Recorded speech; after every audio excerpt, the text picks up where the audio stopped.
Hi everyone, welcome to Research MD. This is Dr. Pramil. Introduce myself. I'm Program Director, Internal Medicine Residency Program, Associate Professor of Medicine, Chief Medical Officer. So we're going to continue our in-service training examination, hard topics. You want to score extremely well in IT exam, listen to these lectures. Okay, these are very hard topics people usually miss. So drug-induced lupus is the key topic today. Okay, so let's start a question. A 60-year-old man taking hydralazine for hypertension develops fatigue, arthralgia, positive anti-histone antibodies. Renal function is normal. There are no signs of systemic involvement. Which of the following is the most appropriate next step in treatment? Begin prednisone, stop hydralazine, start hydroxychloroquine, administer cyclophosphamide. So the word is, the answer is we're looking for is hydralazine. Hydralazine can cause drug-induced lupus, and the main thing is stop the offending drug and always, link with anti-histone antibodies, okay?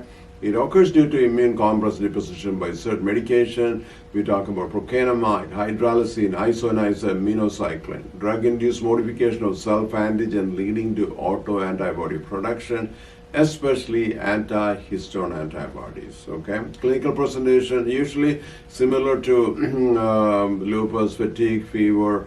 The main thing is the anti-histone antibodies, absence of the regular lupus antibodies like anti-DSNA and anti-Smith antibodies, okay? And then the clinical symptoms, once you stop the offending drug, is going to stop it.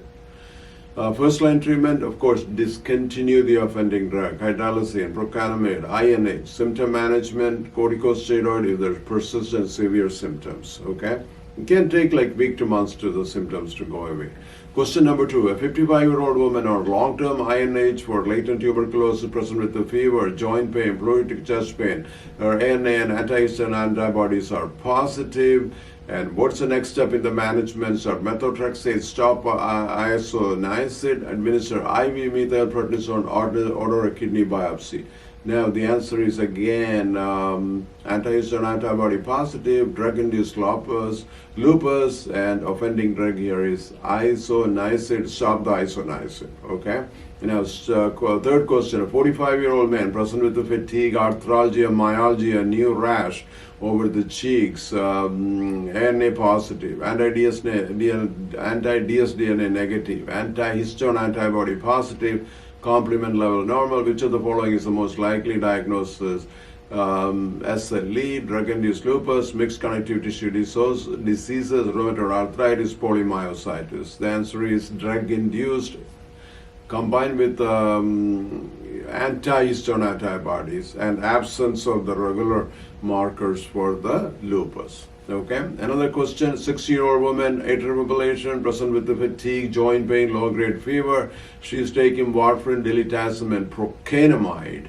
Okay, and again, NA positive, anti-histone, strongly positive, anti-Smith, anti-DSNA negative. Which of the following the next step in the management? Discontinue procainamide, start corticosteroids, start hydroxychloroquine, or order a muscle biopsy, prescribe NSAID for symptom control. The main thing again, procainamide cause drug-induced lupus, anti-histone antibody. Okay. Now the thing, remember always, drug-induced lupus, anti-histone antibody positive. All the other markers like for lupus negative, if you stop it, they will go away. The main thing is stopping the offending drug. The main drugs here are, we talk about procainamide, INH, hydralazine. You have to know those drugs, okay? Thank you for watching. We'll be back with another presentation soon.